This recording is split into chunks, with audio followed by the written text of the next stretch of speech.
soy Daniela, soy parte de Alejandría Chile. Alejandría Chile es una plataforma y un Instagram que lo que hace es recomendar lecturas, libros. Tenemos además un podcast con Oscar Cotardo, tenemos clásicos en voz alta, tenemos columnas, todo esto para el fondo para que la gente pueda encontrar qué es lo que quiere leer. Eso es un poco el fin de Alejandría Chile, es como recomendar que nadie se quede sin algo para leer. Creemos en que siempre hay algo para todos y tratamos de que la gente se encuentre con esa lectura.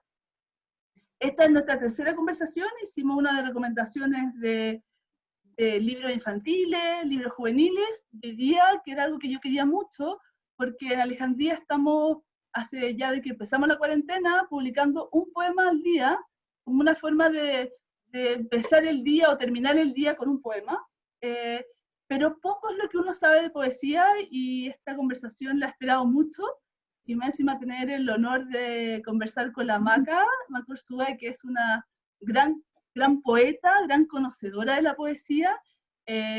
Macarena es licenciada en letras, estética de la Católica, luego se fue para afuera para hacer, Maca, y tú me vas corrigiendo, pero para especializarse en literatura hispanoamericana. Es profesora hoy día de la Universidad de Finisterra, tiene muchas publicaciones, tanto de ella como poeta, como ella como académica y especialista en el tema. Su último libro viene muy ahora como a lo que vamos a conversar, porque se llama ¿Quién le teme a la poesía?, que es un libro que escribió junto a Felipe Cáceres, que se llama Celia de la Braña, que también son poetas y como conocedores del tema. Es un libro que salió por ediciones El Laurel, libros El Laurel, que se los recomiendo mucho, que ahí la Maca nos va a contar un poquito más de qué se trata.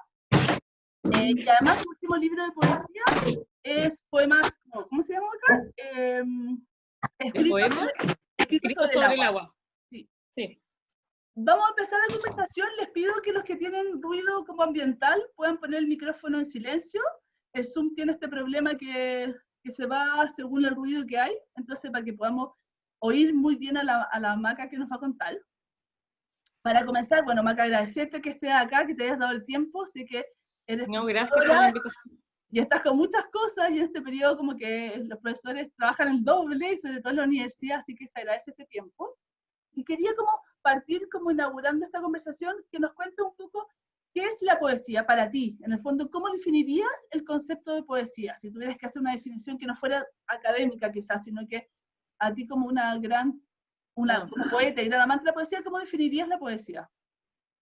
Chuta, es la media pregunta igual. Yo no creo que tenga una respuesta, pero siempre pienso en una idea que le escuché a otro poeta peruano que se llama Mario Montalbetti, ¿no? Que él parte de esta idea de Simone Weil, no me acuerdo bien cuál es la cita exacta, pero que es algo de lo que estamos hechos cotidianamente, que son las palabras, pero que cambia de estado, ¿no? Y se lo explica con la idea de la ebullición y evaporación del agua.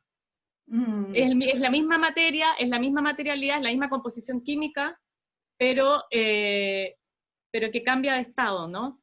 Y que entonces, ¿cómo describís eso, que es lo mismo, pero que ya no es lo mismo, ¿no? Entonces pensar, y siempre le digo esto también a mis alumnos, o sea, la poesía está hecha de la materia de las palabras, que es lo que usamos todos los días.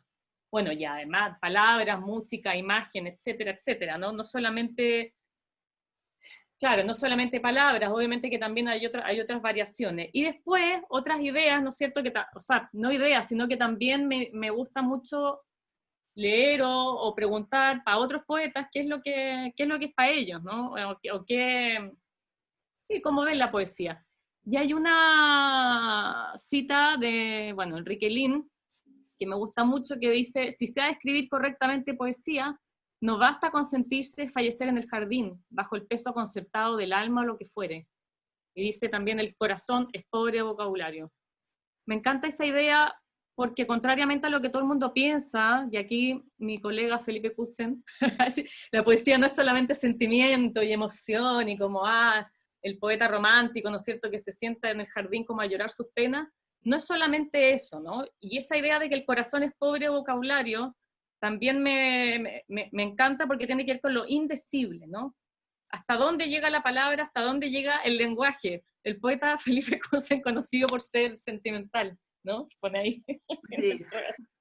Y otra idea también de Emily Dickinson, que voy a hacer una traducción mía, que ella dice que si siento físicamente como si me volaran una parte de la cabeza, ahí sé que eso es poesía, ¿no? Cuando leo algo. O sea, no, como te digo, no puedo describirte así, mira, es esto, pero es todas esas cosas también. Y otra idea bonita, que es lo que lo dice Bachelard, que dice que es una metafísica instantánea. Entonces también tiene que ver mucho con el efecto que te produce al leer y con el afecto también, ¿no? Que se genera con el texto. Sí, hay como una idea, que tengo la idea, como que la poesía no te pide nada, pero te pide todo. En el fondo, en el sentido de que la poesía no necesitas saber nada, no necesitas como ser un experimentado para gozar de la poesía, pero sí te pide que estés como a su disposición al leerla, quizás como en el sentido que no te pide nada en términos de conocimiento, pero sí de disposición, hay como algo ahí. Y en ese sentido, Maca, hay algo que como que cuando somos chicos, la poesía es parte de las nanas cuando te cantan, la poesía es parte de la infancia quizá. Después quizás cuando somos jóvenes, como lo que primero uno hace es escribir poesías, como el acercamiento que uno tiene a la poesía, mucho más que escribir un cuento quizá. Los escritores, casi todos los grandes escritores, lo primero que escribieron fueron poesía, y después terminaron siendo los grandes novelistas. ¿Qué pasa que en algún minuto llega un poco tu libro? ¿Por qué le temes a la poesía? En algún momento nos separamos de la poesía, nos da miedo, hay algo que nos inquieta y que dejamos de leer poesía como ser humanos, como que cuando estamos como en una época mucho más quizás vulnerable, leemos más y después nos vamos separando de la poesía, y hoy día no cuesta tanto hacer lectores poetas. Mm. Hay varias cosas ahí por qué se separa. Yo creo que tiene que ver también en parte con que los separamos de esa cotidianidad, y es como verla como un ente tan alejado y elevado incluso, ¿no? Y esto hablamos mucho cuando empezamos a hacer el libro, que surgió una investigación Fondar que empezamos hace harto tiempo, como el 2015. Y a todos nos pasaba, tanto a Felipe, a la Marce, a los otros integrantes del equipo, que todos los alumnos, cuando uno empezaba el curso de poesía, es como, ay, me da miedo, profe, es que yo, porque decía, y usaba la palabra miedo, ¿cachai? Me da miedo, no entiendo, o me carga, porque claro, en el colegio, y aquí le echo un poco la culpa a la educación, perdón a hay profes bacanes, tengo muchos amigos profes, pero también en el colegio, no sé, a un niño de quinto básico lo hacen leer los sonetos de la muerte de Mistral y obvio que no te va a gustar, porque son tremendos. ¿Sabes cómo lo sé leer eso? Es terrible, o sea, es dramático, deprimente. De claro. Claro, o Rubén Darío, pero no los poemas, no a Margarita, que son cosas que uno memoriza. Es separarlo de la vida y no ver que las canciones que uno oye en la radio, las que te gustan, tienen poesía o tienen metáfora, sean más o menos ciúticas, mejor o menos logradas, pero hay, ¿no? O las películas que tú veis que te gustan, qué sé yo, los videoclips, pucha, un montón de cosas que sí tienen la poesía, y la narrativa también la tiene. O sea, uno de los problemas es separarlo todo como en compartimentos estancos también. Y yo creo que lo que tú decías, claro, de chico uno está mucho más conectado con eso, porque las canciones, los ritmos, ¿no es cierto? Y la música viene de ahí. En el fondo antes no había separación entre la música y la poesía. Entonces, también, por ejemplo, es no tener en cuenta qué pasa ahí con la poesía popular, con la poesía religiosa, la literatura de Cordel. O sea, ahí también estaba la poesía, ¿no? O sea, había un componente que atravesaba, digamos, también todas las clases sociales, ¿no? Todas las prácticas públicas y privadas. Si uno ve, reporte tú, revistas o periódicos del siglo XIX o de antes, todas tienen poesía. ¿Y por qué hoy día la poesía se llevó más a una élite, Maca? Porque tal cual, como tú lo comentas, antes era del pueblo, la misma, claro, la poesía de Cordel y todo eso era para dar a conocer acontecimientos, para explicar ciertas cosas, y en algún minuto la poesía como que se separó, y hay que ser como la gente que lee poesía es como mirado ya como endiosado, es como que si la poesía perteneciera a una élite mucho más culta, quizás, no sé cómo decirlo. Sí y no. Sí, pero también, yo diría sí y no, también a veces miraba con más recelo, o como te digo, con esta idea de como hay la gente como afectada, ¿no es cierto? Como muy romántica o como muy extraña, ¿no? También hay toda una romantización en torno a la figura del poeta, ¿no es cierto?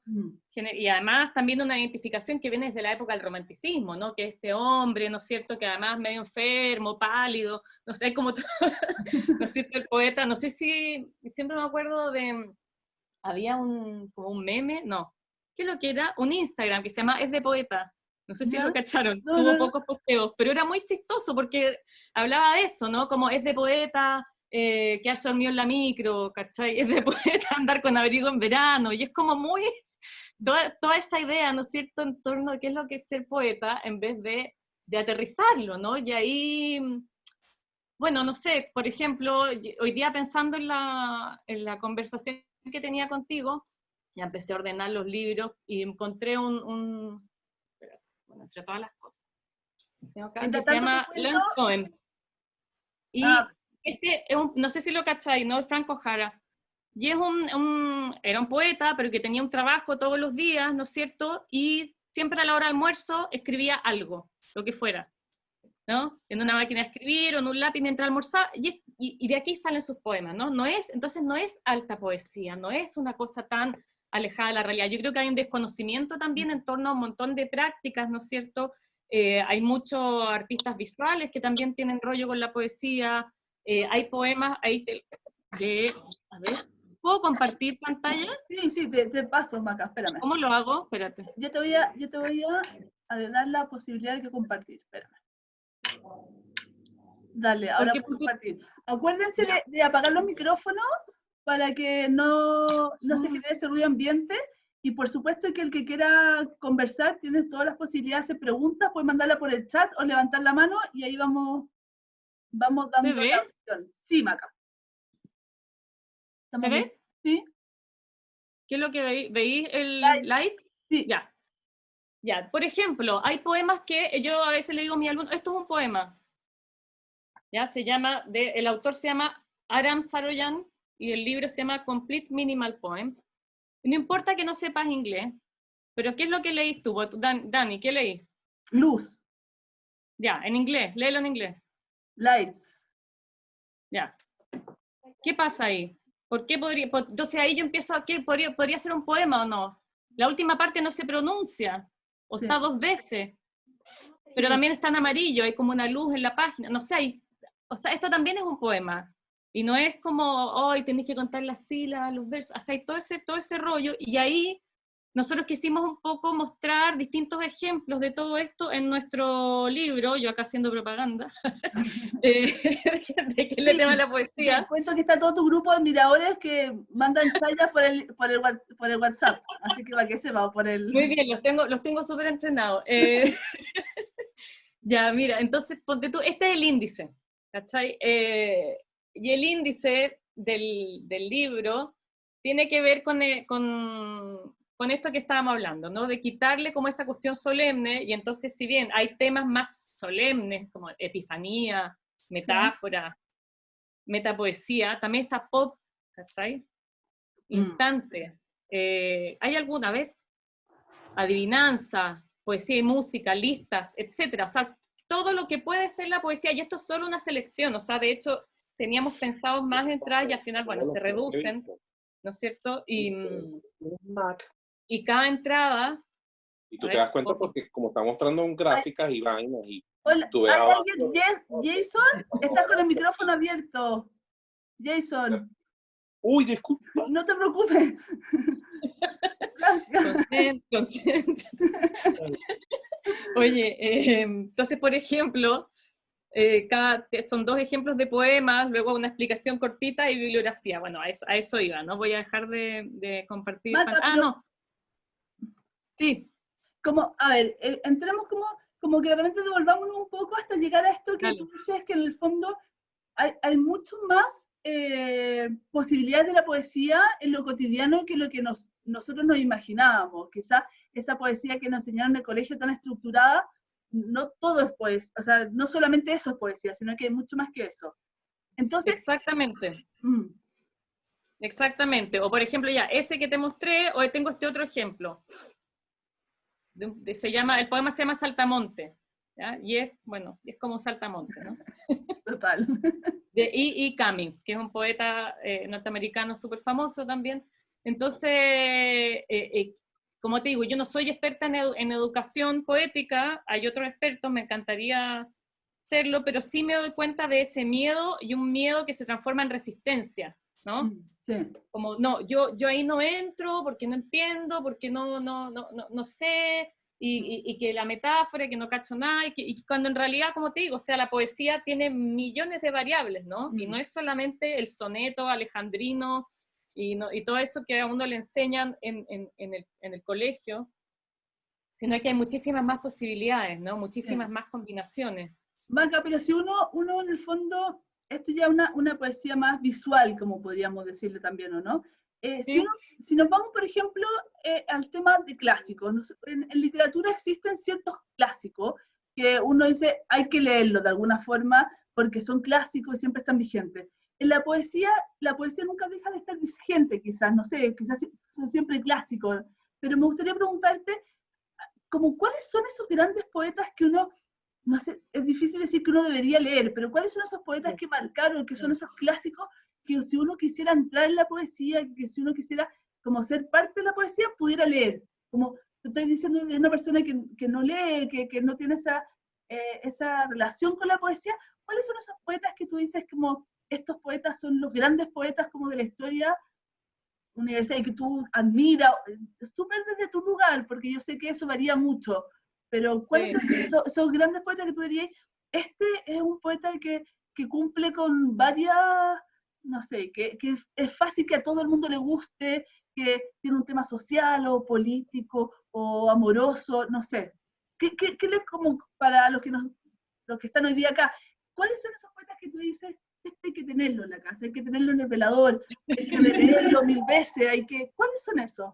Como la lista de clásicos. Sí.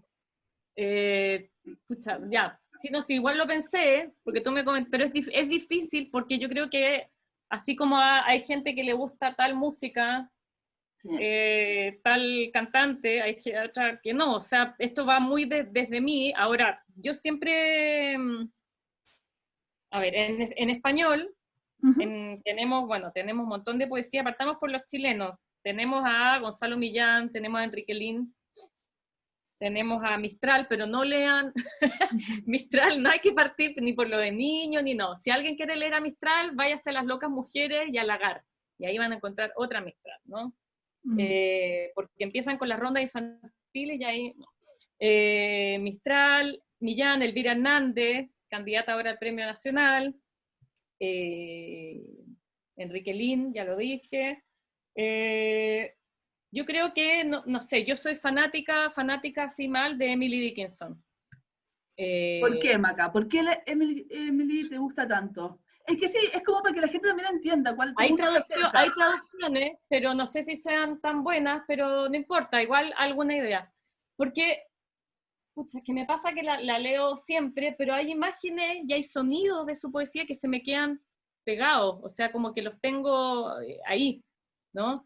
No me voy a poner a recitar porque me da como plancha, pero como, como por ejemplo el sonido de, ya, hay un verso que dice, there's a certain slant of light, que es como, hay una cierta tipo de luz cuando viene la tarde que suena como algo, estoy diciendo que como más o menos como me lo imagino yo que sería traducir. Y el poema tiene que ver con la luz que entra a cierta hora, pero también con ese, como si la luz podría tener como un sonido, pero una imagen. Te estoy quedando pensando acá. Y como, pero ya, ¿cómo entra al pensar? Porque me imagino ella también que vive en esta reclusión, ella vive recluida casi toda su vida, ¿no es cierto? Lo único que hace es escribir, tiene un amor prohibido con su cuñada, tiene una vida súper extraña, hace estos herbarios, estas flores, ¿no es cierto?, prensadas, estos álbumes, y tiene ese texto, o otro, por ejemplo, otro verso que es algo así como Bring me the sunset in a cup, que significa tráeme el atardecer en una copa, ¿no? Qué bonito, como un resumen de esa imagen, y el verso que dije antes, yo conocía a un traductor de Emily Dickinson, al portugués. Y no sé por qué terminamos hablando de ese verso, super nerd la conversación. Entonces le dije, bueno, ¿cómo tradujiste esa parte? Porque me dijo, pucha, de hecho, estuve mucho rato, si ponerlo como haz de luz, como una trayectoria de la luz, y que al final, él se ganó una beca para ir a la casa de Emily Dickinson, ver los archivos, entonces qué. Entonces se quedó toda la tarde en la pieza de ella, lo que era la pieza de ella, Donde vivió toda su vida. Esperar el atardecer y ver cómo entraba la luz por la ventana. Ah, mira, Para poder llegar, es muy bacán, para poder llegar a ¿cuál es la palabra que más se asemeja a eso? Entonces yo creo, no solamente que siento, y otra cosa que siempre le digo a mis alumnos, no digan yo siento que la poesía es esto, yo siento. No, ¿qué leíste? ¿Qué viste ahí? ¿Ya? Que no es solamente como yo siento que esto me habla, así como, sí, también, pero hay una estructura, hay algo, ¿no? Hay una sonoridad, hay algo que puede que se haya pensado o puede que apareció ahí, ¿no? Entonces, bueno, y eso me fascina de Emily Dickinson, las imágenes, nunca me canso de leerla, además que se siguen encontrando cosas, como ese libro con los sobres, que ella también escribía poemas en los sobres, se llama The Envelope Poems, no sé, me fascina. Bueno, ella sí, después estaba pensando que otro, John Keats, inglés también. Ya, pero ¿por qué? Anda contando un poquito de por qué a él. Bueno, él también hay una parte de uno que le gustan como la vida de esta Sí, gente. estos personajes. Bueno, John Keats estudia medicina, tiene algunos amores por ahí, se relaciona con Percy Shelley, que es el padre de Mary Shelley, la autora de Frankenstein, y tiene otro amigo también que es artista. Bueno, él se da cuenta que tiene tuberculosis, y le recomienda al doctor que se vaya a Italia, cuando ya se está muriendo, sus amigos lo llevan así en un barco, medio maltrecho, medio muriéndose, y que los otros no supieran que tenía tuberculosis, sino los echaban del barco, tiene toda una historia así, llega finalmente a Roma, dura unos pocos meses y se mueren, ¿no? Y el artista que iba con él, perdón, le hace un retrato, que es que es uno de los pocos retratos, y lo tengo acá, de John Keats muerto, ¿ya? O sea, tú todo casi la pálido, total. moribundo, y tenía 25 años, y escribe, y tiene unos poemas así maravillosos, ¿no? Igual, hay una película que no sé, que se llama, en inglés se llama Bright Star, que cuenta un poco la vida de él, ¿no? Entonces tiene toda esta cosa del poeta romántico, ¿no? Que tiene poemas a las urnas griegas, también tiene un poema al otoño, súper bonito. Todos ellos están traducidos. Después, a ver, estaba pensando. Bueno, Anne Carson, que también está súper de moda, pero que está como una rockstar. De los en inglés, Eliot, La Tierra Baldía. Y de los franceses, ¿sí? Dale con los franceses. Sí, porque también yo a veces digo como, ay, ya de nuevo vamos a hablar de Baudelaire y Rimbaud, pero en realidad, no sé, nosotras que estudiamos literatura es como un clásico, como que hay que pasar por ahí, ¿no? Sí. Es como parte como de sí, poeta maldito, ¿cómo no? Claro, hay que tener todo eso, sí, el poeta maldito, y además que inauguran una idea de poeta que es nueva también, ¿no? Que es este poeta ciudadano, aventurero, ¿no es cierto?, romántico, y van a inaugurar esta idea del poeta más moderno, ¿no?, que también escribe sobre otros temas de lo que venía pasando antes, ¿no? O sea, Baudelaire va a escribir sobre la ciudad, sobre París, bueno, todos sabemos, ¿no es cierto?, lo que hace Benjamin con esos textos, y Acá, no todos entonces... sabemos, ojo. Bueno. No, está bien, pero tienes mucha gente. No, pero Walter Benjamin escribe mucho sobre cómo la idea de modernidad y de la modernidad de la ciudad aparece en los poemas de Baudelaire, que quizás son uno de los, no sé si de los primeros, pero probablemente sí, que hablan de una ciudad moderna, y una de las primeras ciudades modernas es París, ¿no? Y justamente de esta idea de la multitud, que también es algo nuevo, la masa, la multitud, cómo la vida se vuelca a las calles tienen iluminación en la noche, ¿no es cierto?, en la tarde, entonces todo eso lo retrata Baudelaire en sus poemas, y también lo pienso como profe, o sea, siempre es un hit en clase. O sea, y ahí yo no me lo puedo explicar por qué hay hits, no sé, Baudelaire siempre. Otra que se me había olvidado nombrarla, pero estaba Sor Juana Inés de la Cruz. También es un hit. De Perú, Vallejo. O sea, sí o sí. Si no han leído no se han perdido mucho, así que leer a Vallejo, Blanca Varela, que la estoy descubriendo ahora, es fantástica. ¿Pero por qué te gusta la Blanca Varela que la estás descubriendo ahora?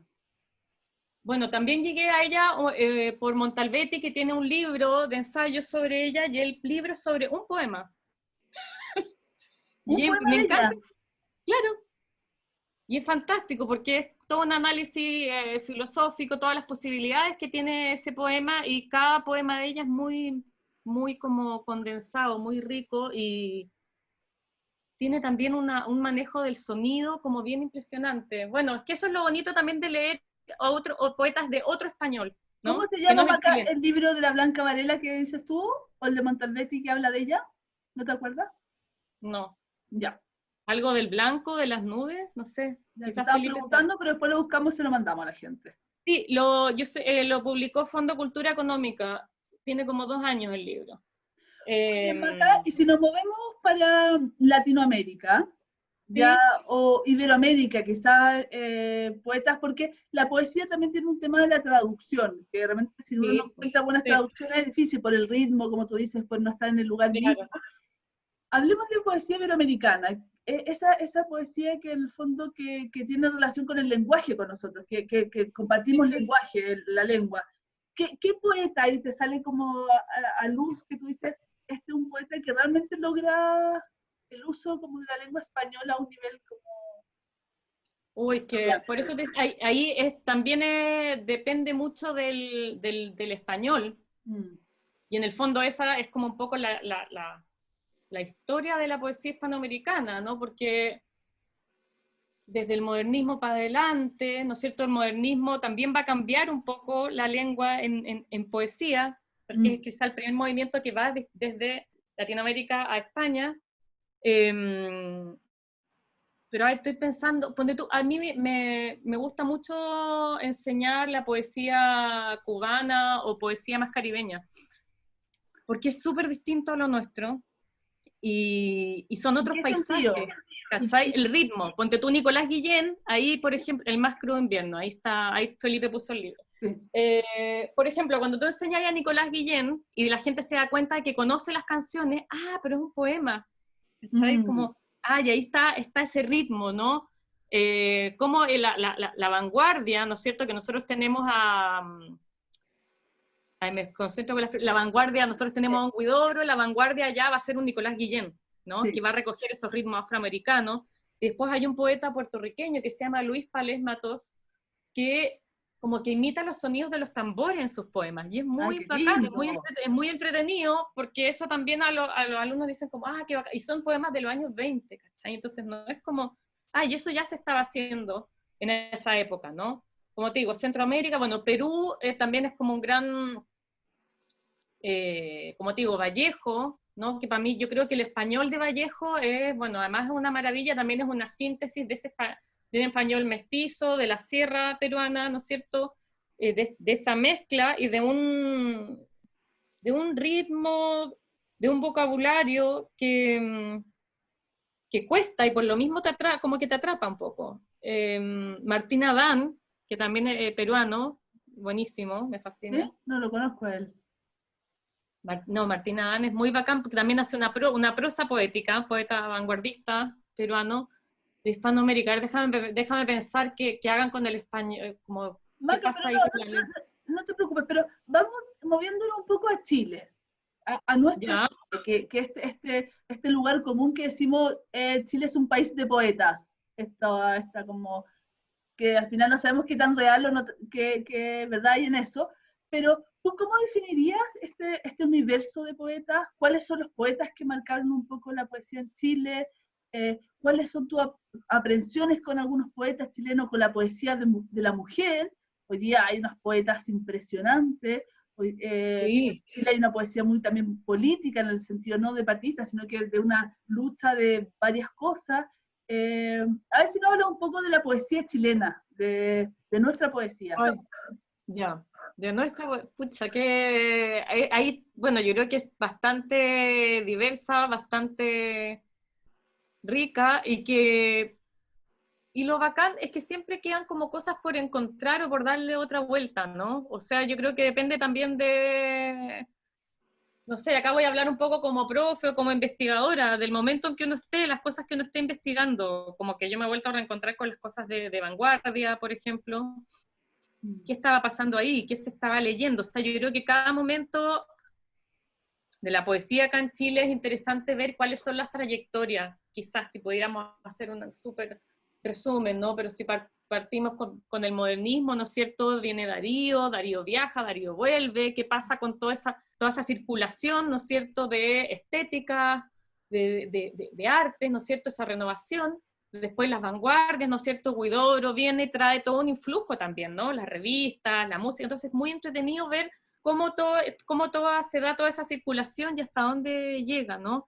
Y bueno, no después, sino que está la poesía de los 50, entra la cosa conversacional, Parra es ahí fundamental, y después, obviamente, en los 60 va a haber como toda una diáspora, ¿no es cierto?, el exilio, el golpe 73, yo creo que marca mucho, o sea, yo creo que ahí hay un antes y un después, de todas maneras, en la poesía chilena.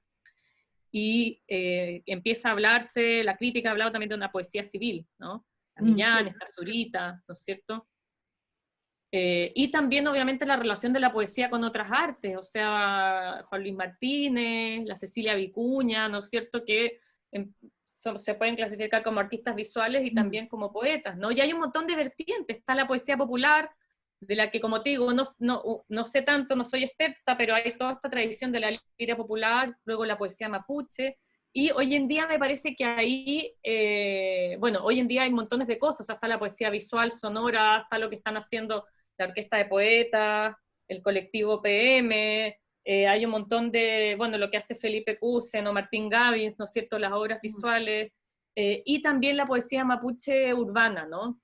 David Ñiñir, por ejemplo, lo que él hace es súper interesante, ¿no es cierto?, de poeta urbano, mezclando como el hip hop con temas de ser mapuche en la ciudad, o la Daniela Catrileo, y también estamos, bueno, viviendo un momento histórico en varios sentidos. Obviamente tenemos la pandemia, tenemos el estallido, no nos ha faltado nada este año, y hoy día, bueno, hoy día deberíamos también como dedicarle esto a lo que pasó con esta niña Antonia, ¿no? Sí. Venía pensando en eso, ¿no? También como... ¿Y ahí cuáles son nuestras poetas mujeres? Y como quizás para hacer un homenaje ahí a... O sea, yo, bueno, la Mistral, de todas maneras, está la Elvira Hernández, la Soledad Fariña, la Carmen Berenguer, la Teresa Milsmont, sí, la Cecilia... La Winao, ¿Ah? la Graciela Winao, claro, la Daniela Catrileo, la Jenny Díaz, la Verónica Jiménez, la Alejandra del Río, la Antonia Torres. Hay un montón de mujeres poetas escribiendo, la Carmen García. Sí. O sea, hay mucho, ¿no? Y también hay más niñas más jóvenes que la verdad ahí uno no conozco tanto. No conozco tanto, pero yo sé que hay porque lo veo, ¿no? Veo a las alumnas, siempre hay gente que escribe. Y es muy potente, ¿no es cierto? Y es muy histórico que hoy en día se esté discutiendo que por primera vez se le puede dar el premio nacional a una mujer poeta, ¿no? Sí. Sí. Que sería como ojalá pase, ¿no? Una especie de reparación histórica, porque piensa que a la Mistral se lo tuvieron que dar después del Nobel, o alguien como la María Luisa Bombal ni siquiera ganó el nacional. Es como demasiado, es como muy impresionante, ¿no? Que eso haya pasado. Entonces, sí. Y bueno, y en ese sentido es re importante lo que están haciendo la Asociación de Escritoras Mujeres, que se llama AUCH, ¿no es cierto?, de posicionar esas voces, y así como ellas hay muchas otras, ¿no? O sea, muchas otras, y ahí quizás no separar tanto entre poetas y escritoras, o sea, está la Marta Brunet, después están las escritoras de principio de siglo, la Rosario Orrego, la Martina Barros de Orrego, todo ese grupo de mujeres de esa época, ¿no? Que publican. La Rosario Orrego es la primera mujer en dirigir una revista, en 1853. Claro. Es como muy impresionante también. Sí, Marca, me pasa un poco que así como llevándolo a hoy día, esta cosa de la pandemia, como dices tú, que como que de repente se nos ha hecho tan difícil leer como grandes libros, como que la concentración, y la poesía ha sido un buen lugar donde cobijarse, por decirlo, donde encontrar un poco de reflexión o de paz, la poesía tiene eso que uno no solo tiene que leer el libro completo, sino que va leyendo esas lecturas de momento.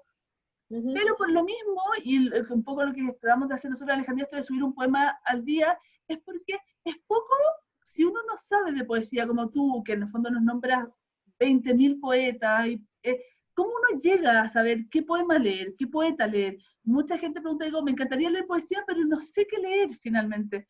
Y la poesía, yo soy de las que cree que debe estar al lado del velador, o sea, como que uno debe tener siempre ahí su libro de poesía para leer en algún minuto. Nos falta educación poética. Sí.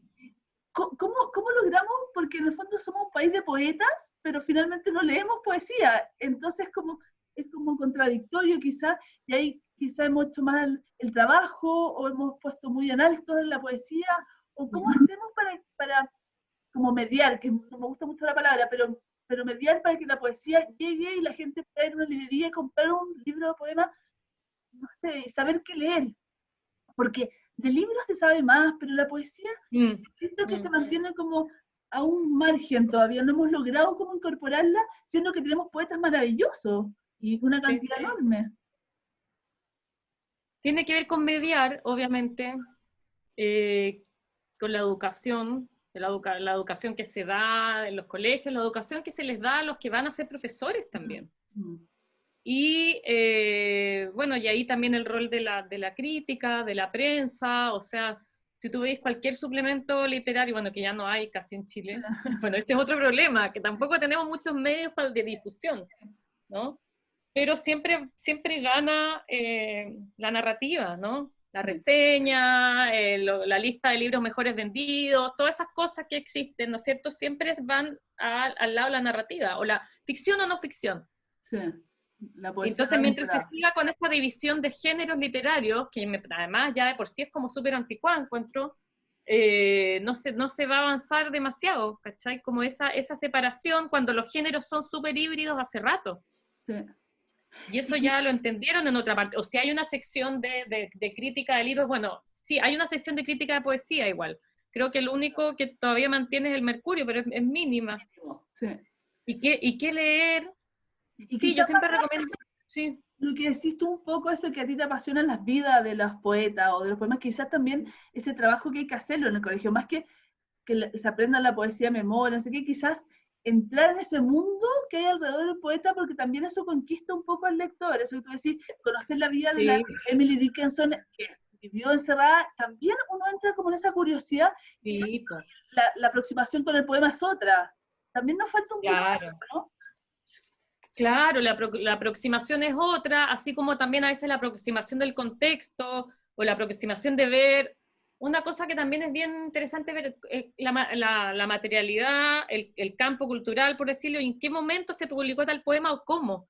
Hay poemas que aparecieron en revistas ¿de qué? De mujeres, en revistas de vanguardia, en revistas que se doblaban en 1000 partes, ¿cachai? El poema de los 5 metros de poema, que es un libro peruano de Oquendo Amat, que se abre y son 5 metros. Bueno, no son exactamente 5 metros, los medimos una vez en clase, pero entonces, ¿dónde está? ¿Dónde apareció eso? Y también hay una mediación, ¿no? Sí. De cómo pasa, de qué libro, cómo se publicó, qué tuvo que pasar. Por ejemplo, cuando tú vayas a leer a la Mistral, y si yo les cuento, bueno, vamos a leer Lagar y bla, bla, bla, este es el último libro de la Mistral, póstumo, y es el único que se publica en Chile, primera edición. Todo, pero ¿cómo? Bla, bla, ya. Y ahí vaya a leer el libro, es súper distinto, ¿no? Que lo otro. O, sí, ahora, no soy tan partidaria de que siempre se entre por ahí, porque también está bacán ver también toda esta materialidad que yo hablaba del lenguaje. A veces en el poema tú lo que veís es qué es lo que pasa con el lenguaje ahí. Sí. ¿Qué es lo que pasa? Se desarma, cómo suena, qué es lo que estoy escuchando, qué voz estoy oyendo ahí. Bueno, y ahí uno tiene distintos métodos de cómo aproximarte a eso, ¿cachai? Sí. Pero sí. Maca, Francisca tiene una pregunta, a ver si que tiene que ver con el lenguaje y con eso. Fran, ¿estáis por ahí? para que de repente saque el micrófono y la hagas. Aquí estoy. Eso. Hola, Dani. Hola, Hola, Fran. Hola, Maca. Un ¿cómo gusto. estás? Bien, gracias.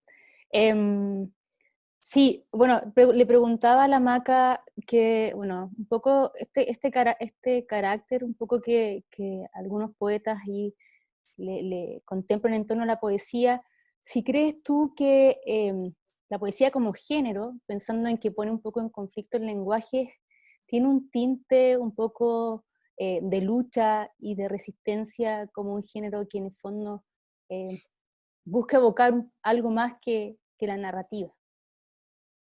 Ah. Mm, que busca evocar más, o sea,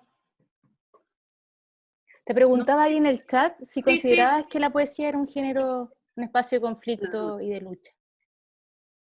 quizás primero un espacio muchas veces del conflicto mismo con el lenguaje, ¿no? De lo que me parece súper interesante, por ejemplo, los poetas que problematizan esa idea, como Vallejo cuando dice quiero escribir y me sale espuma, o Lin, cuando el corazón es pobre vocabulario, o esa idea de que quiero escribir pero no puedo, pero no sé cómo, me faltan las palabras, ¿no? Yo creo que ahí está ese conflicto. Ahora, conflicto como más de lucha, más de ese conflicto social, hay mucho escrito sobre eso, o sea, y mucha reflexión, ¿no es cierto? Estoy pensando todo lo que pasa después del holocausto judío y la famosa frase de Adorno, ¿no es cierto? Como después de esto no se puede escribir poesía, bueno, toda esa idea. Sin embargo, hay poemas escritos, no a partir de eso, sino que de la experiencia posterior, ¿no? O sea, la poesía como testimonio. Pero mira, me podría dar un montón de vueltas en eso, pero estoy pensando en el estallido social de octubre acá, ¿no? ¿Qué es lo que se vio en las calles? Un montón de poesía, ¿no? Y eso sí es algo que llama mucho la atención, ¿no? Porque como salieron, bueno, también aparecieron cosas, qué sé yo, de Santos González Vera, de los escritores narrativa más social, pero también muchos poemas, ¿no? De Zurita, de la Soledad Fariña, de la Elvira Hernández, pegados en las paredes. El dibujito típico de Parra también lo vi, como con distintas consignas, ¿no? Entonces, bueno, no es que la poesía haya salido a la calle, yo creo que muchas veces la poesía trató de meter eso de la calle dentro del texto también, ¿no? Así como trató de captar esa habla más oral, más de todos los días, también, o también del graffiti, ¿no? Pero eso viene desde la poesía de vanguardia, incluso antes, ¿no? Lo que pasa es que como que se olvida o no se sabe. Entonces es súper interesante cómo eso entra al panfleto o sale, o es que siempre estuvo ahí. Esos códigos se interrelacionan, se retroalimentan, ¿no? No los veo como compartimentos tan separados, quizás. Entonces, ¿Me puedo sí. colgar de la primera pregunta y hacer una segunda? Que la estaba escribiendo, que era respecto, pareciera que el otro día estaba leyendo una entrevista a Jaime Pinos, un poeta también chileno. Sí. Él planteaba que per se toda poesía era social, le estuve dando vueltas y vueltas. Uh-huh. Sí. Y mi pregunta va, si crees que la escritura de mujeres tiene un tinte más político que la escritura de hombres, pensando en el espacio que como mujeres hemos estado un poco más relegadas, y pareciera que es como forzosa esa búsqueda en el lenguaje de decir como aquí estamos, que no meramente diciendo algo que sea político o social, sino también incluso en las formas. Y creo que en eso, por ejemplo, las poetas argentinas tienen un poco más de historia que nosotras. Y he estado ahora últimamente leyendo mucho de las poetas argentinas, pensando también en eso, reflexionando respecto a eso. ¿Por qué las últimas escritoras que han surgido y que estamos leyendo, me parece que tienen un carácter un poco más político? El otro día estos días ha habido unas lecturas que ha organizado la Universidad de Chile. Yo estuve escuchando la de mujeres, la primera, Uh-huh. escuché la de hombres, y a modo personal noté una clara diferencia de lo que se está escribiendo hoy en día, lo que los hombres están escribiendo y lo que las mujeres están escribiendo. Una larga pregunta. No, sí, lo que pasa es que también es difícil de contestar porque todas esas separaciones normativas, ya sea de género literario o de género, me parecen complejas, ¿no? Porque obviamente que cada persona escribe desde un lugar, ¿no? Pero ese lugar también es poroso, ¿no? O sea, ¿qué pasa con la escritura queer, con la escritura de las disidencias sexuales, de las minorías? Entonces, también están conflictuadas y quizás toda esa escritura va a ser más política por el lugar desde donde se enuncia, ¿no? No creo que necesariamente haya una diferencia entre la escritura de hombres y mujeres en ese sentido, para nada, porque tenemos un Zurita como tenemos una Elvira Hernández, ¿no? Y por otro lado, quizás hay ciertas preocupaciones, ¿no es cierto?, que tienen que ver, por eso digo el tema de la enunciación y de dónde viene es tan importante, que tiene que ver con nuestro entorno, con nuestro lugar, pero ahí no tiene tanto que ver con la poesía, sino que con la escritura en general. Y esto, nada, el ejemplo que se me ocurre, no sé si conocen ese libro que sacó el año pasado, ¿cómo se llaman estos gallos? Bueno, Avisa cuando llegues, esa compilación que hizo la Alejandra Costamaña y la Carola Meli. Bueno, y ahí convocaron a dramaturgas, cineastas, poetas, cómic, bueno, de todo, ¿no? Y la idea, y lo único que nos dijeron fue como, este es el tema, mujer, espacio público, hagan lo que quieran. ¿Ya? Y apareció de todo, pero nos decían los editores, sin embargo apareció la cuestión del acoso callejero, el miedo a la violación, el miedo a lo que no hay que hacer en la calle, etcétera, apareció, pero en casi todas los textos que mandaron las compiladas, ¿no? Entonces ahí, sí, claro, bueno, ahora, ¿por qué ese era el tema, no? Esa era como la premisa, ¿cachai? Avisa cuando llegues, bueno, porque es lo típico que uno le dice a una amiga, ¿no es cierto? Cuando te separás y te despide en la calle, oye, avisa, ya, de ahí sale la idea del libro y todo, pero como te digo, no me siento cómoda con esa idea de que la escritura tiene un género tan determinado, quizás un lugar desde donde se enuncia, eso sí. Quizá en general las artes en las mujeres está haciendo mucho más de lucha, mucho más político, en el sentido de que ha sido un espacio como de lucha importante, siento la mujer hoy día, de ahí, sea la poesía, sea el cine, sea la dramaturgia, ha sido un espacio en que la mujer sea, como que sea, lo ha usado como un lenguaje de lucha, yo ahí creo que, ¿o no? Sí, pero lo que pasa es que siempre lo ha sido, porque Sí. siempre ha sido un lugar por el que han luchado tener, o sea, Sí. desde siempre. O sea, no conocemos a ninguna, muy pocas filósofas mujeres, desde Grecia, ¿cachai? ¿Qué poeta conocemos de ahí? Safo, chao, Hipatia, ¿no? La matemática. Virginia Woolf lo dice, ¿no? Lo dice en el Cuarto Propio. Habla justamente de todo eso. ¿Cuántos de estos, pues, qué pasa? No tenían el lugar para escribir, no tenían el espacio. Entonces, esa lucha, lo que pasa es que antes estaban luchando por un lugar, estaban luchando por algo mínimo, que no fuera mal visto escribir o publicar una novela, porque eso era mal visto. Sí. ¿Okay? Entonces ya tener una revista como esta mujer que yo les contaba acá en Chile, tener una revista y publicar ella quien quisiera, y los artículos que ella quisiera, y traducir otras cosas de afuera, era como todo un logro, ¿no? Una rebeldía. Y una cosa también de ser como empresaria, las mujeres no es que no la dejara la sociedad o no la dejara el marido, no tenía plata, ¿de dónde iba a sacar a publicar su revista? Entonces eran mujeres que eran como medio empresarias también, ¿no? Sí. Y eso es súper interesante, y ahí recomiendo el trabajo de Claudia Montero, que se llama, y también hicieron periódicos, que es una compilación de mujeres chilenas que hicieron periódicos y revistas desde el siglo XIX en adelante. Ah, buenísimo. Pues bueno, sí. Oye, no sé si alguien más tiene alguna pregunta que quiera como hacerle a la Maca, aprovechar que está acá, ya que no sabemos si la tendremos de nuevo. Ah, cuando quieras.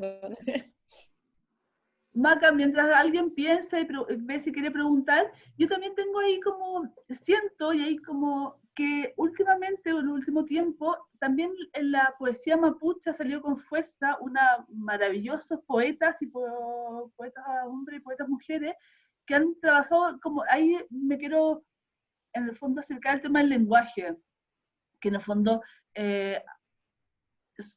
son escriben en una lengua y después la tienen que traducir con una mirada del mundo muy distinta quizá a la que tenemos. Entonces, no sé, yo quizás por incultura no conozco poetas como antes de Licura, y creo que desde la generación de Licura para abajo han salido, y esa misma generación, poetas maravillosos, mapuche, mujeres maravillosas mapuche con una poesía bastante desgarradora, o con una relación con el paisaje impresionante. Y ahí también hay un tema como del lenguaje, como el significado de las palabras que tiene para alguien como Citadino, bueno, te podría pasar también con Telier, que tiene una relación distinta con el lenguaje que lo que podría tener Parra, no sé, pero siento que se ha abierto un mundo bien grande y bien potente en ese tipo, en la poesía mapuche principalmente, pensando en... Sí, sí, de todas maneras, desde Licura, Leonel Lielaf, bueno, todos ellos, ¿no? Yo, como tú decías, para atrás no conozco mucho, no conozco tampoco, porque de poesía no. Los historiadores conocen más textos, pero son textos testimoniales, ¿no es cierto? También hay algunas fuentes históricas ahí. Pero sí sé que hubo en algún momento, como en los años 50 y 60, una preocupación por escribir sobre esa área, esa zona de la frontera, ¿no? Y hay un escritor que se llama Luis Buyami, que no es muy conocido, y que tiene un par de novelas que hablan de esa zona, ¿no? De la interacción entre mapuche y Winca, ¿no? Porque no digamos ya no es el colonizador, no es el español, no es el colonizador, están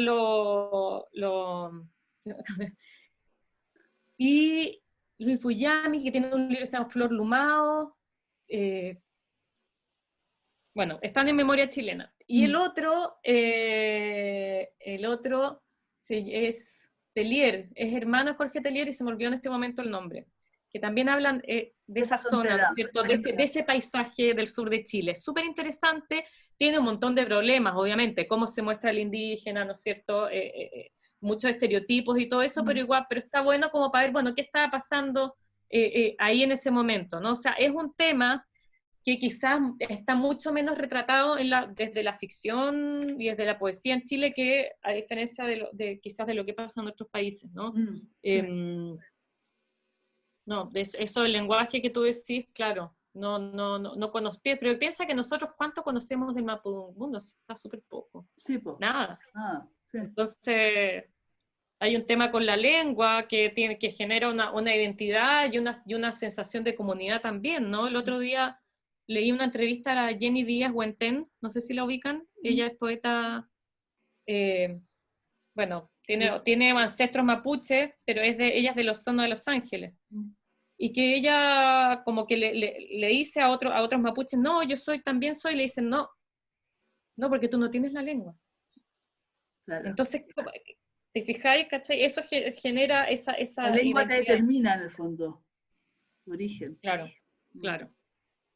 Maca, ya estamos como en la hora, no sé si alguien más tiene una pregunta y quiero que cerremos leyendo tu poesía, se nos pasó volando, pero antes que eso hay una pregunta que tiene que ver con la poesía y los niños. ¿Ya? ¿Por qué quizás uno debería pensar en esto de fomentar la poesía en los niños, en los adolescentes? ¿Qué pasa qué gana, qué regalo le damos a los niños si le inculcamos o le regalamos ese amor por la poesía, por la lectura de la poesía? Ya todo, en el fondo, el ser humano. ¿Por qué la poesía debería ser parte de nuestra cotidianidad, como le decías tú? Porque lo es y no nos damos cuenta. O sea, cuando escucháis una canción que te gusta y a la que le gusta la música cebolla o el tango, está lleno de metáforas y de ideas así, el cine también, ¿no es cierto? Es poder nombrar una cosa con otra, o sea, algo que los niños hacen todo el tiempo igual, ¿no? De cómo se imaginan las cosas. Y también pensar que no está separada de lo otro. ¿Qué ganan los niños? Bueno, no sé, o sea, cuando van a un museo después, tener más palabras también para describir eso que ven, ¿no? Para expresarse. Para expresarse, pero también la cercanía con la musicalidad. Yo creo que a los niños quizás recomendarles leer cosas que tengan esa rima, esa sonoridad, que es lo que hace la música infantil, es eso, ¿no? Sí. Jugar con eso, y la poesía antiguamente tiene todas esas rimas y esos versos para poder memorizarla más fácil. Sí. Pero Esa- ¿hay esa algo, es hay algo en la poesía que te regala como un conocimiento del lenguaje? O porque por algo, como decíamos, los grandes escritores son grandes lectores de poesía. O sea, independientemente que no escriban poesía, hay algo en la poesía Sí. que tiene como esa multiplicidad de poder ver el lenguaje de diferentes formas, quizá, ¿o no? La palabra, de darle toda su vida Es posible. que eso es, claro, eso es ver es el lenguaje desde otra forma, como desde otra dimensión, y también a veces la unión entre lenguaje e imagen, ¿no? Mm. ¿Qué pasa con la poesía visual? Mm. O la palabra y sonido, ¿no? La disposición en el espacio, pucha, repensar un montón de cosas. O sea, ¿qué pasa si uno lee una poesía, no sé, ponte todo un poeta alemán, pero que escribió en francés y que fue refugiado, no sé qué? O sea, esto es todo una... ¿Qué pasa ahí con la lengua, no? Y también porque uno ahí entiende, ponte tú, un montón de narrativa. Y me acordé de un comentario que cuando hablábamos antes, ¿no? Que cuántos escritores le quisieron escribir poesía. Bueno, Bolaño, súper poético. La montaña mágica, que tú la otra vez pusiste una foto. La montaña, ¿qué lo es? Sino que es una gran alegoría, ¿no? Ya es del título, ¿no? Sí.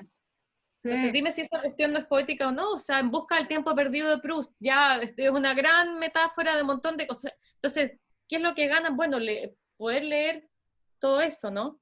Mm. Y sí, me dice acá recomendación. Pucha, Jason, no una poeta joven, pero le voy a recomendar antes. No sé si conocen a Wisława Szymborska, ¿No? una ¿Nacionalidad? poeta polaca que ¿Ya? ganó el premio Nobel hace un par de años. Ah, sí, Y po, sí. no me preguntéis, no, polaco no sé, pero ella, es buenísima, Preciosa. es Sí. buenísima, y la Muy recomiendo lindo. mucho porque yo creo que está bueno para entrar para harta gente que hace tiempo que no lee poesía, porque parte de un cotidiano y Sí, de una ironía, es sí, muy como simpática, ¿no? Como, sí, sí. Me gusta mucho. genial. Y la Pizarnik también es buena para empezar, ¿o no? Para leer como... Sí, Siento que es la una... Pizarnik, sí, lo que es una lectura más juvenil, Mm, quizás, para pero empezar. Yo soy joven eterna porque me encanta. no, sí, también me gusta, y es un hit. Mis alumnas así Sí, la aman. tengo mi alma joven poética. Y así hablando de lecturas jóvenes, Silvia Plath, siempre hay que volver a Sí, Silvia Plath, siempre tengo que hacer, también, ¿no? es cierto. Sí. ¿Algún referente joven, Jason? Joven, Em, de Chile.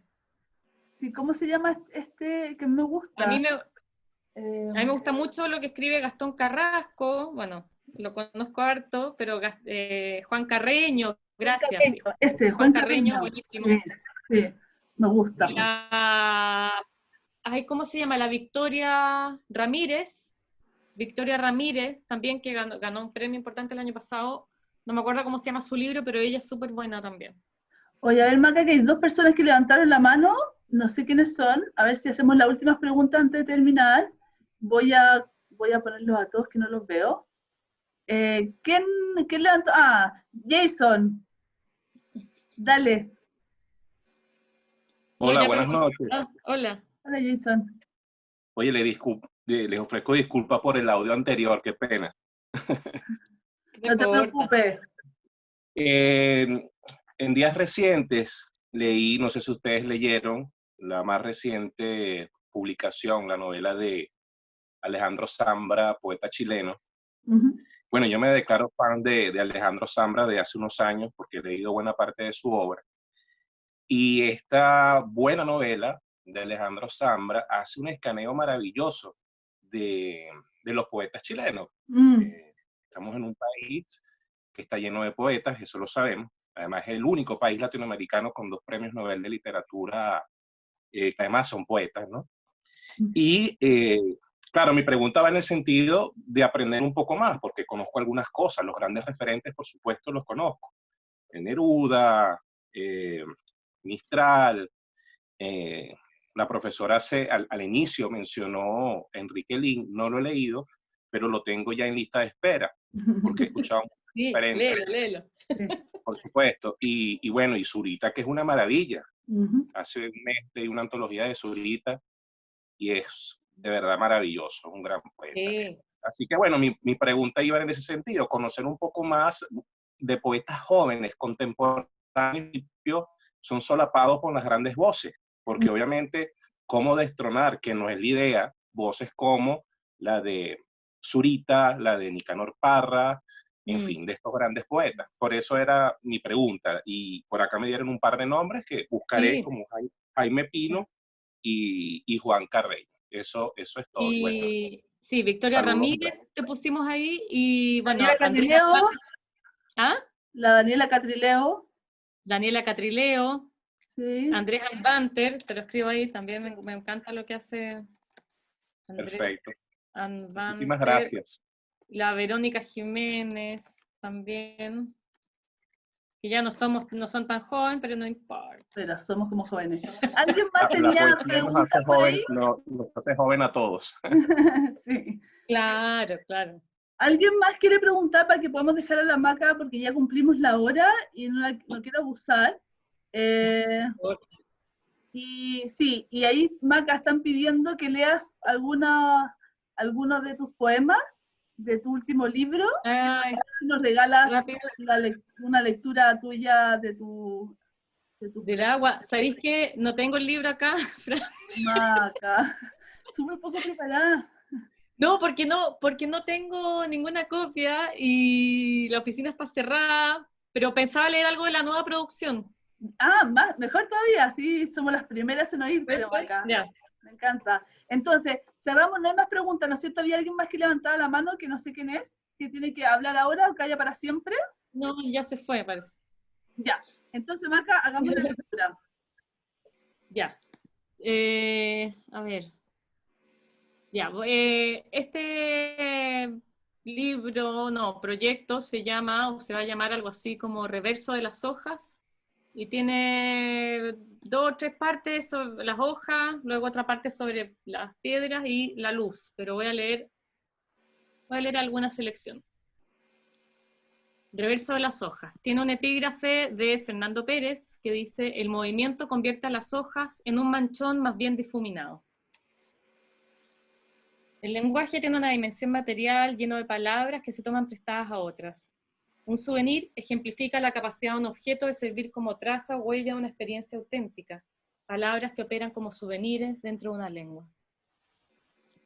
Frottage 1.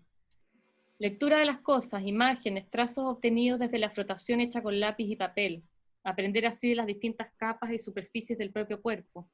Frotarse los párpados, caminar sobre la superficie impresa como una cuncuna lo hace sobre la hoja en blanco.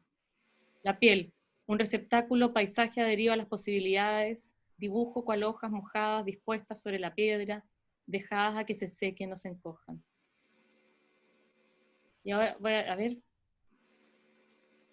Impresiones, fibras sensibles, esculpidas o formaciones, las hojas vistas como la piel del aire, imagen del tacto, paisaje del cerebro. El coleccionista de piedras. Esta parte de las piedras es como una cosa media que estoy ahora no estudiando, pero hay muchos escritores que también coleccionaban piedras, entre ellos Cayoá, que hay un museo que está al lado del Museo de Historia Natural en París, donde están expuestas estas piedras, y fui y quedé así como vuelta loca. Se pueden ver si ponen en Google piedras, van a ver algunas de las piedras, y son como, bueno, rostros de belemitas, adornados de rodocrositas, o como se diga, nombres de piedras, mimetita, mimetecita, contiene arsénico, o no, la cerucita. Cayoá y Mistral se encuentran en las piedras que coleccionaban, aunque tampoco ellos se hubieran nunca visto. Williams escribe más bien o traduce a Neruda en un poema sobre el coleccionista de conchitas, el que cree que podrá leer algo en ellos. Piedras de Superman, kriptonita para hablar con el pasado, un cuarzo para llamar a sus padres, oír algún mensaje, una piedra comunicante. Rodocrosita, cuarzo, ágata, ojo submarino, ágata paradojal, la concreción de una malaquita como una verde máscara africana, crocoíta. La morganita en homenaje al señor Morgan, supongo que será el mismo mister de la Morgan Library en Nueva York, vitrales en lugar de piedra. Cuarzo, mica, feldespato, dicen que se compone en las arenas de las playas de Chile en su mayoría. Verdaderas joyas, dice que son un doctor si las amplías en un microscopio o las fotografías, joyas amplificadas, una casi composición de una piedra preciosa. Líticos, cuarzos, magnetitas, feldespato, micas y apatito, minerales todos, productos de la erosión, hermandad continental, hecha arena o piedra molida, el secreto de la arena. ¡Qué lindo, Maca! Ya, sí, ahí no, voy a latear más. No, podríamos quedarnos toda la tarde, hagamos un aplauso comunitario porque la No, verdad es muy lindo todo. vergüenza. Maca, ¿y cuándo veremos la luz de ese libro? No sé, ¿Cómo? cuando alguien me lo publique, ojalá. A ver, No, todavía está en construcción igual, pero ya tengo harto, sí, yo creo que vamos a ver qué pasa, pues. Lo voy a tirar a algún fondo y si no... bueno, acá tenés hartos que te vamos a hacer barra para que salga tu libro. Oye, no, gracias a ustedes, se pasa, que buenísimo el público y la entrevistadora, estupenda. Oye, Maca, demasiado agradecida, quedamos con gusto a poco, sin duda, hay mucho que saber de poesía, hay mucho que hablar de poesía. Nos encantaría que cuando supieras dónde encontrar tu libro escrito sobre el agua, nos avisara en Alejandría poder ponerlo para que la gente que quiera comprarlo, acceder a él. El libro está... no está tan fácil de encontrar. No, van a hacer una reimpresión, pero están estas niñas que se llama Pirita, que tienen una distribuidora, no sé si las cacháis. No, pero vamos a ver igual para pasarse. Ya, ahí yo te cuento, porque parece que ahí está, pero van a hacer una reimpresión para ese libro, así que ahí te aviso. Ya, para poder leerte, pues, Maca. Y también es bonito el libro que recomendaste, que es el tema de la poesía, creo que el título es perfecto, y es bueno adentrarse para no temerle más a la poesía y leer un poco más. Sí, eso, ojalá que ese libro les guste, sí. Aparte sirve como un manual también, sí. Sí, pues, me encanta. Maca, eternamente agradecida, nos vamos No, de con el nada. corazón lleno de posibles lecturas poéticas. Muchas Ya, gracias. no, Gracias a todos los que están gracias. acá y nos vemos en una próxima conversación. Sigan a Alejandría, sigan a la Maca, vamos a tener muchas sorpresas. Cuídense a todos. Buenísimo, Alejandría, gracias. Ánimo por Chao, este chao. encierro. Chao. Adiós, Maca, gracias. Adiós a todas, Fran. Adiós, Mónica, gracias. Sofía, todos, gracias, Marina, Ana. Todos.